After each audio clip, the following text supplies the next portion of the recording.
Hi, magandang gabi po ulit sa inyong lahat, and as promised, sabi ko po bibigyan ko kayo ng situation 1 and situation 2 para naman po ito sa mga may bagong manliligaw at sa may mga bagong love life, no? Titingnan po natin, papakiramdaman nyo na lang po if situation 1 or situation 2 po yung nababagay sa inyo. Okay?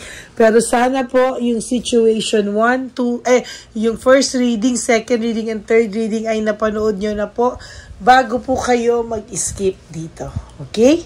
So ngayon po, tignan na po natin. Pipili po tayo ng 10 at titingnan po natin ano po ang nakikita ko sa bago mong manliligaw o bago mong karelasyon. Okay? Tingnan po na natin to.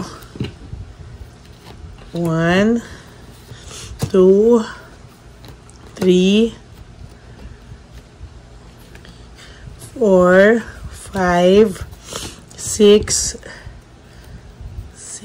7, 8, 9, and 10. Pasensyahan niyo po kasi po pasaway po ako. Kahit po may ubo ako, ang kati-kati po kasi nalalaman ako, kaya ako ay uminom ng Mango Graham na masarap. Kaya lalo po akong naubo.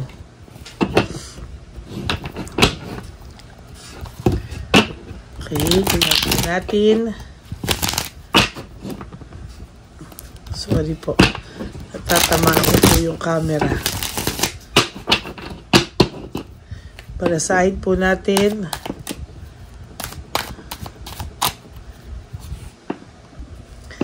Yan. Palasahin po natin.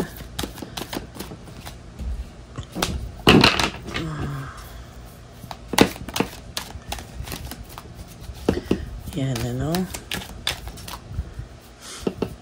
Buong araw po ako dito sa sala kasi dito rin po ako nagtrabaho. So, pagpasensyahan niyo po ang ating settings ngayon, ha? Okay. Pili na po tayo ng Pili na po tayo ng 10. 2, 2,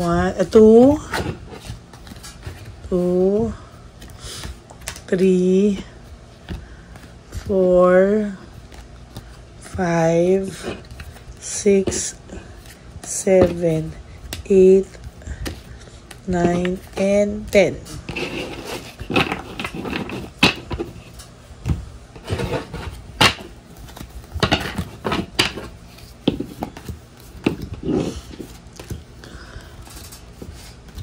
Kamusta po ba ang bago mong manliligaw situation 1? Manliligaw o bago mong pag-ibig?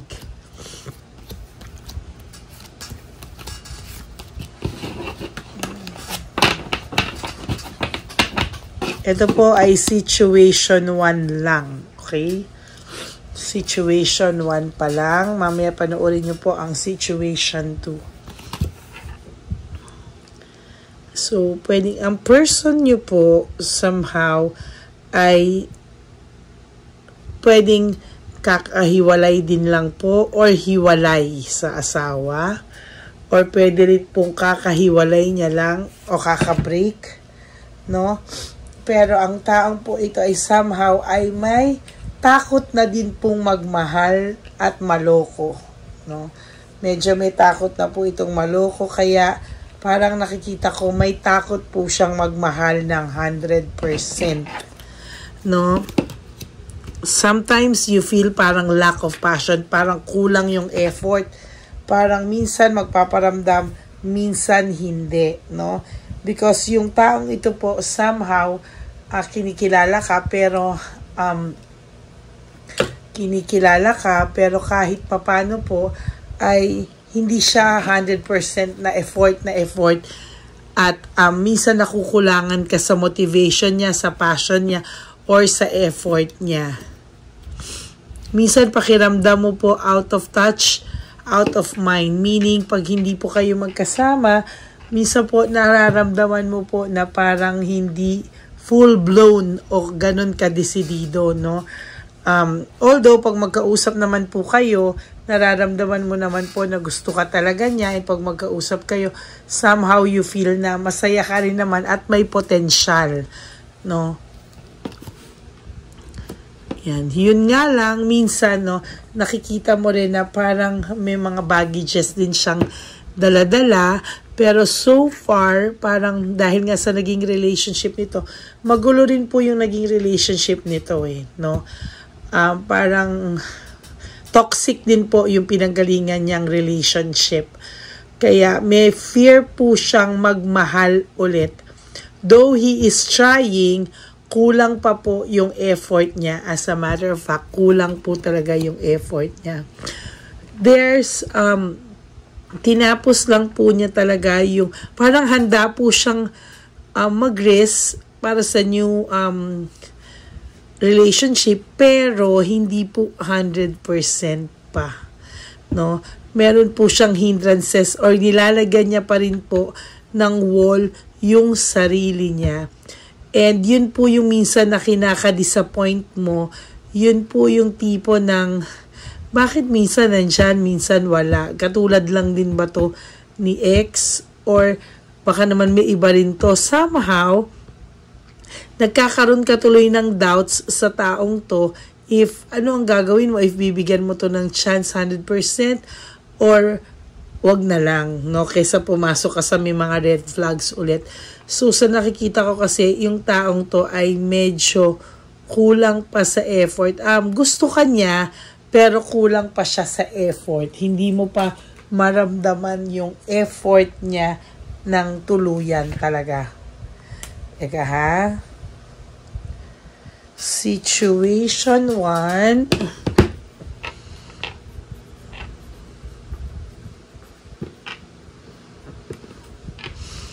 Gusto ka niya, pero kulang pa sa effort.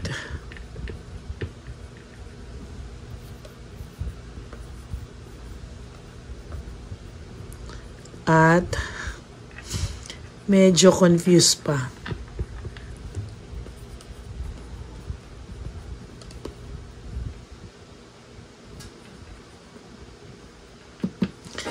Medyo confused siya in a way na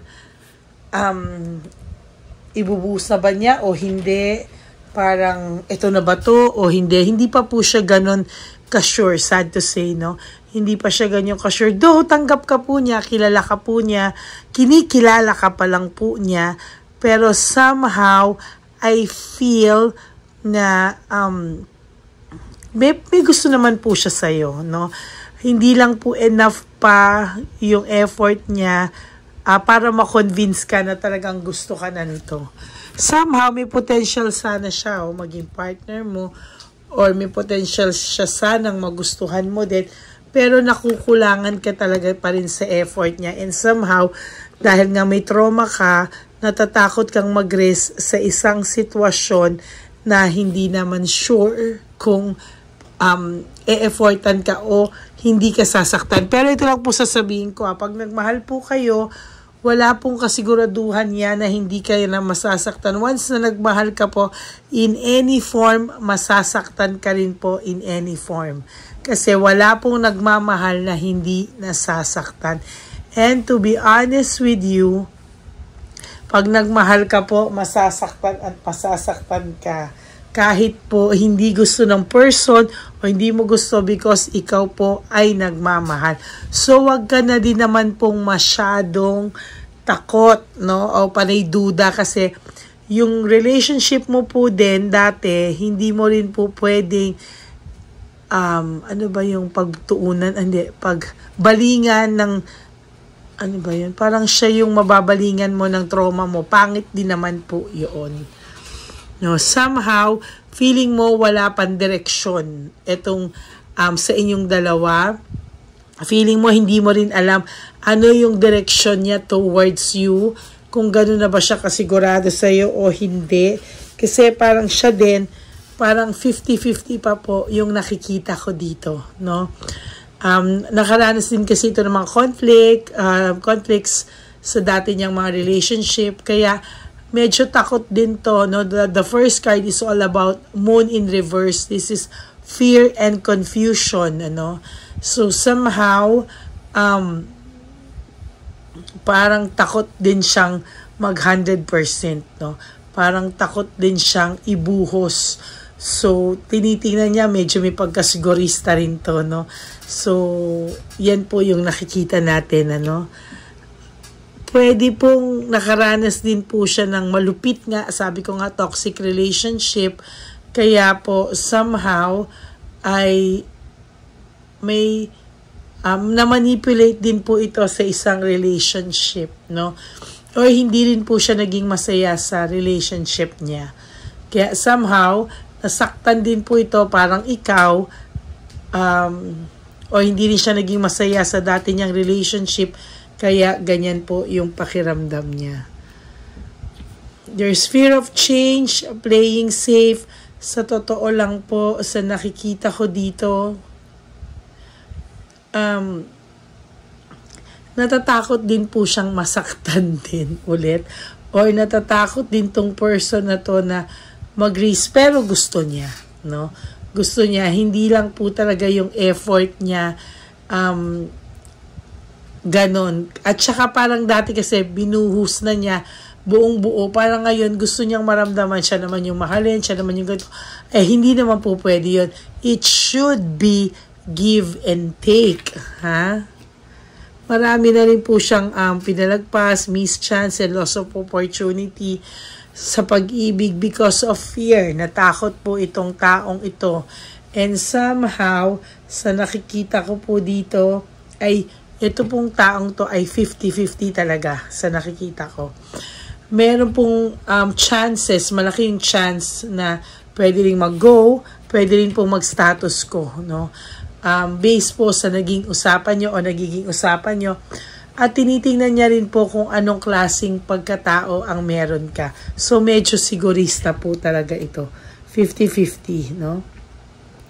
Parang wala pa naman din po siyang commitment ngayon, lack of commitment, or sabi ko nga, baka hiwalay ito sa asawa or whatsoever, or kahihiwalay lang, no? Masaya ka naman po pagkausap mo siya, masaya rin naman siya kausap mo, masaya naman kayo pag magkausap. Yun lang po talaga, there is lack of effort na nakikita ko because na-disappoint na din po ito sa pagmamahal. Burned out and overstress, sa totoo lang, sa nakikita ko po dito ay marami rin po siyang problema, no, na pero hindi po ito pala kwento ng totoong, yung talagang deeper na problema niya. Hindi pa po siya ganon ka mag-share, or yung mga pinagdaanan niya, hindi po siya ganon ka-open pa to share his feelings and thoughts. Hindi pa po siya ganon. Somehow, nagre-recover din naman siya, may mga improvement na rin siya, kaya willing na rin naman sana siyang mag-risk, pero hindi pa po 100%. There's diversion, ayan o, dinadivert na po niya yung mga bagay-bagay para siya po ay hindi na rin maging ganun daw kasigurista, pero somehow, totoo po, sigurista pa rin po ito. Impulsive decision, minsan po iniiwasan niya na maging impulsive sa magdidesisyon sa mga bagay-bagay.